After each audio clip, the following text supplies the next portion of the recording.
Hey there, I'm Alan Matthews from Classical Guitar Shed, and in this video we will be talking about the A minor scale. Goes with that A minor chord that you love and to play, and this is a very common guitar key and a very common guitar scale. And so in this video we will talk all about it, left hand tips, we'll talk about what to do with the right hand, and oh so much more. If you enjoy this, please do subscribe to this channel. And also, if you'd like to, you can pick up a PDF packet of this and many other open position guitar scales at the link below. All right, let's dive in. So looking here at these different ways of presenting this scale, we have a grid, and on that grid we're going to start off with the lowest sounding note. That is the root note. That means the letter name note that is the scale is an A, an open fifth string, and then we'll just go up the strings one at a time, going from top to bottom, left to right through the dots. We also have tablature here. These are the fret numbers on the lines. The lines represent the strings, lowest on the page, meaning the lowest sounding. And then on the notation we have the numbers in the circles denote strings. So if it's in a circle, it means the string. This is the fifth string. This is the fifth string. The highest sounding string is 1. The lowest sounding string is 6. We also have numbers beside the notes. These are fingerings with the left hand. 1, 2, 3, 4. Thumb does not get a finger. And then we also have these brackets, just means stay on a string for as long as that bracket is lasting there. Great. So let's play this. As you're doing this, whatever finger in your right hand you can play. Don't even worry about the right hand. If you would like to learn more about right hand technique, you can find that in the link below this video. But when you're first learning a scale, don't worry about the right hand at all. Just focus over here and play with your thumb or finger, whatever. So here we have our notes, not playing anything on the low E string. We're going to start off with the open fifth string. We're going to go O, 2, 3, A, B, C. Next string, we have O, 2, 3 again, D, E, F.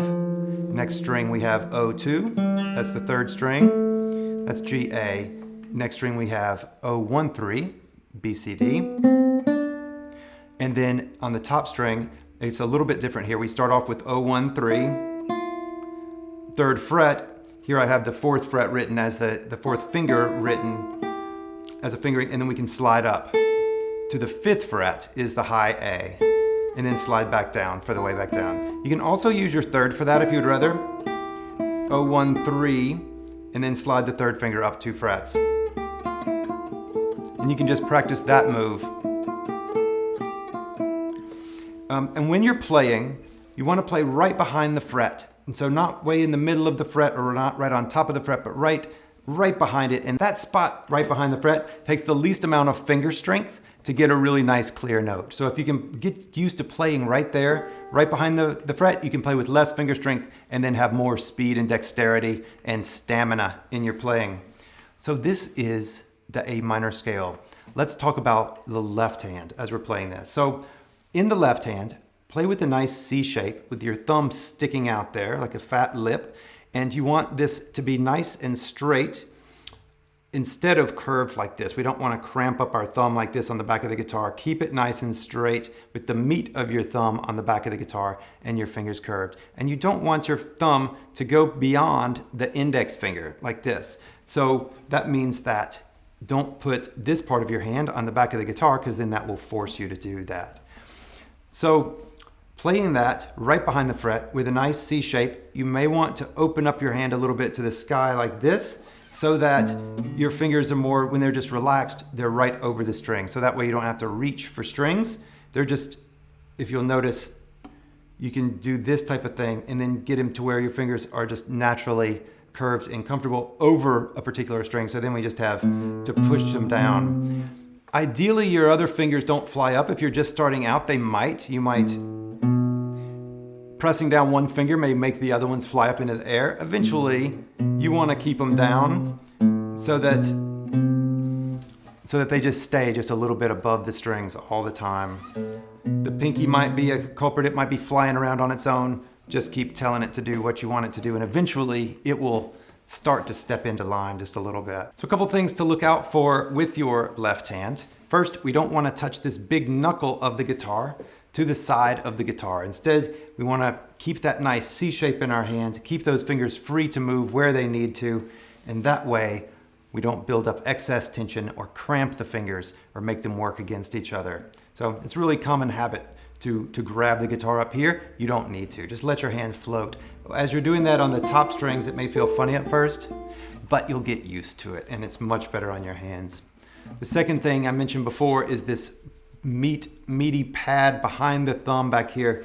Don't palm your guitar like this and play. That really limits the range of motion of your fingers. All right, also with this shift, once we're playing this shift up here, a couple of tips on the shift. And that is, main thing, let your thumb lead the way and follow your or follow your fingers. So you want to keep the hand position with the thumb in the exact same way. So move the entire thing instead of holding and doing this type of thing. So instead just do the shift and practice just keep your hand in exactly the same shape instead of rotating it to get up to the high note. And that's the same regardless of if you use your pinky or your third finger. Another tip is that when you're going to shift, look where you're going first.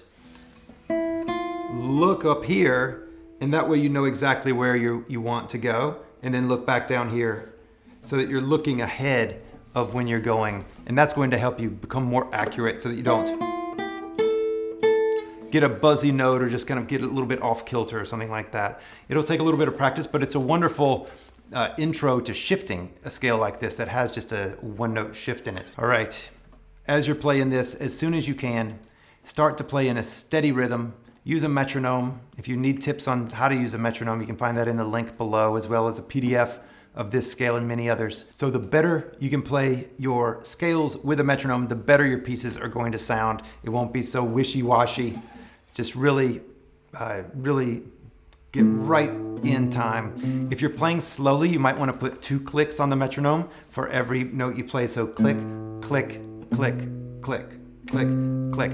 One of the things this does whenever you're playing with the metronome is it trains your fingers to go down at precisely a particular point in time and then pull it at an exact point in time as well. And so that is going to help you in the pieces that you play. That's your general technique. Also synchronizing the hands and connecting the notes smoothly. Listen for the gap between the notes. That gap right there. Make it as small as possible,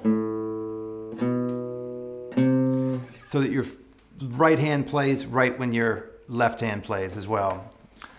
Pretty tricky stuff. If you need right hand tips, you can find them, like I said, at the link below. But that's for another day. Now you can just memorize this A minor scale. You can play your A minor chord and play your scale together, and you'll be making music and having some great practice. Hope you've enjoyed this little exploration of the A minor scale. Good luck in all your practice. Please subscribe to this channel, and we'll do it again soon. Take care. Bye-bye.